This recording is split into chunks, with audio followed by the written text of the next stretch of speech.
Stood at the top station platform waiting for Bertie, but it wasn't long until Bertie arrived.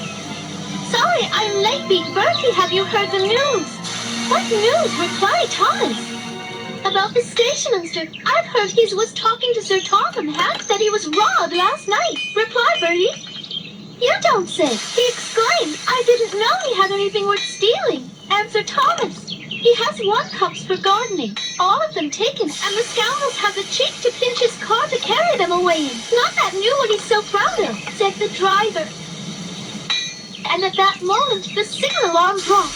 The guard blew his whistle, waved his green flag, and Thomas set off.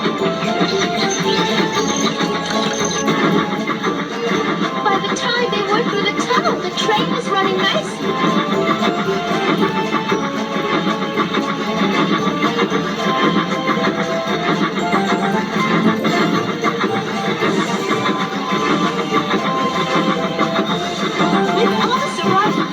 He saw Sir Gohan along with the stationmaster talking to the officer about the thieves, but still no tracking them down.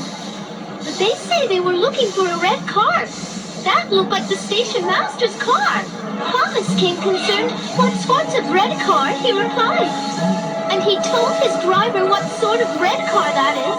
We couldn't tell which one is the right car, said the driver. I'm sure we can figure this out.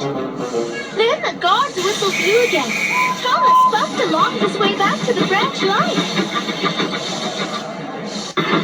At the other side of the track, there was a long straight road which is right next to the rails. When Thomas was on his way to the next station, suddenly a flash of color caught his eye. He tried to go faster to get a closer look. Steady, Thomas, said his driver, there's plenty of time. Can't we get closer to that car? Hatchet Thomas, it looks like stationmasters to me. Lots of cars look like that, laughed the driver. But he opened the regulator and they began to draw more level. They saw 2 men in the car. When they saw Thomas, they tried to go faster. That's the car all right, said Thomas. And those 2 must be the thieves. But we can't stop them, said Thomas Fireman, and they'll be gone long before the next station. Not even to catch up towards the level crossing, slurped Thomas. He remembered he raced with Bertie when he passed through the crossing. And soon Thomas chased after the thieves as fast as he could.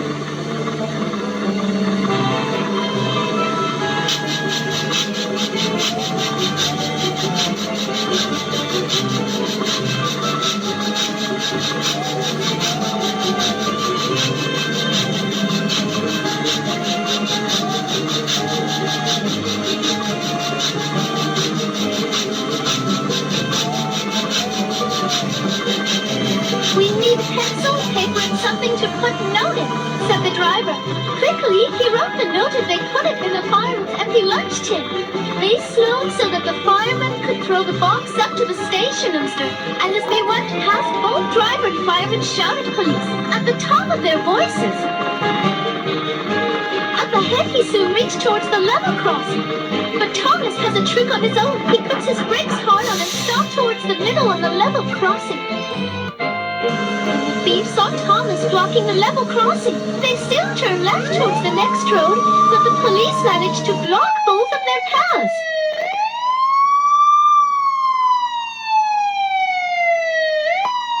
Thomas' plan had worked.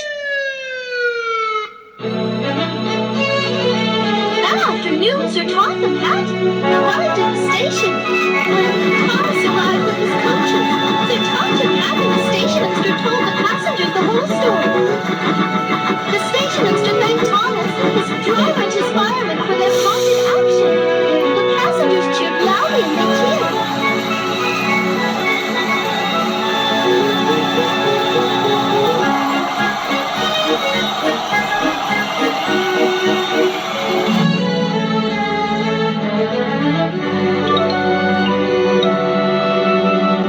Mr. Totham had spoke up. Today, one of my engines, Thomas, showed how valuable he is to the smooth running of my railway. I am sure you will all agree that today, he has once again proved himself to be a really useful engine. Even Thomas agreed with a whistle and returned.